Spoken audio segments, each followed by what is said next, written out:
Look at these 3 words written larger than the rest, with a special pride never written before or since. Tall words proudly saying, "We the people."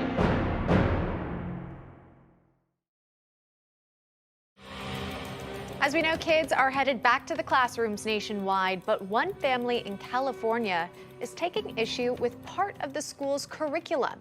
In fact, they recently filed a lawsuit claiming their first grader was disciplined and harassed by school officials for this piece of paper here, writing "Any Life" under the words "Black Lives Matter." For more on this story, we welcome an attorney for the family filing suit, president of the Lex Rex Institute, Alexander Haberbush. Alexander, thank you for coming on. If you could share some more details on how this case really came to be.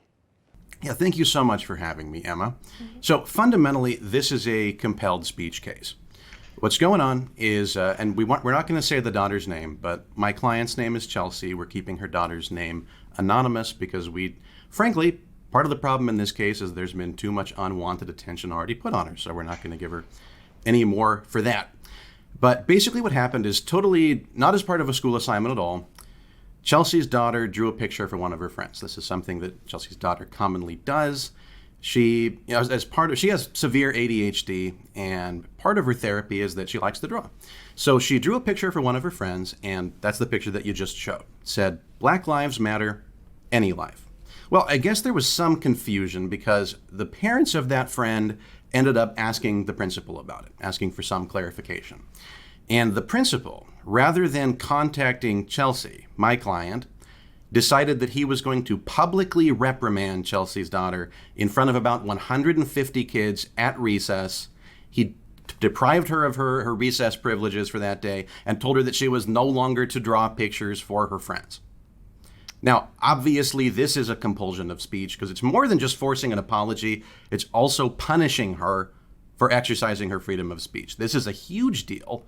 Obviously, free speech protects every single kid in a public school. And, I wish we didn't use that term. I wish we didn't say public schools. I think it's misleading. We ought to say government schools. But even in government schools, every single kid has a right to free speech.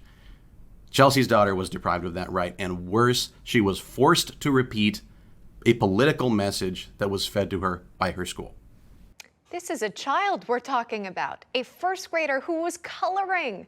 And I mean, even if you look at the message, who is that offending? You're talking about everyone should be valued and prioritized. And I'm sure her classmates are a variety of races. This is a diverse environment that children these days are growing up in. Tell me about the impact, sort of what you've laid out for us, is having on this family. No, that's exactly right, Emma. Chelsea's daughter was not politically engaged. Her mother was actively trying to keep her innocent as long as she could. She was 7 years old at the time. She'd never heard of Black Lives Matter, but we found out later that apparently the slogan Black Lives Matter was showing up on the school's computer every single time that Chelsea's daughter would log in. She didn't know what that meant. She figured, I got black friends, but I've also got Japanese friends, and I have Hispanic friends, and don't they matter too? So she drew this drawing that said, "Any Life," and she didn't think anything of it. But of course, she's now been made part of a partisan agenda. And to be honest with you, Emma, the family is not in a great spot right now. School just started again this week for Chelsea's daughter. We've done everything we can to make sure that environment is one that's going to protect her now. But we do have teachers who are gossiping about her behind her back.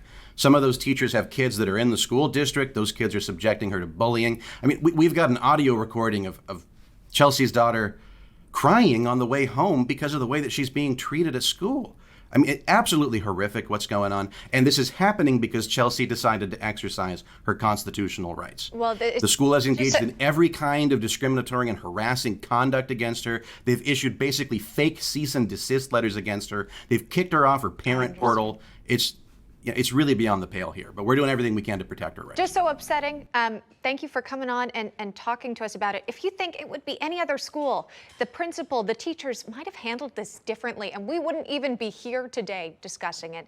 Alexander Haberbush joining us with the very latest. We'll have to have you back on for any updates. Thank you for coming on tonight. Yeah, thank you so much, Emma. You're welcome. Take care.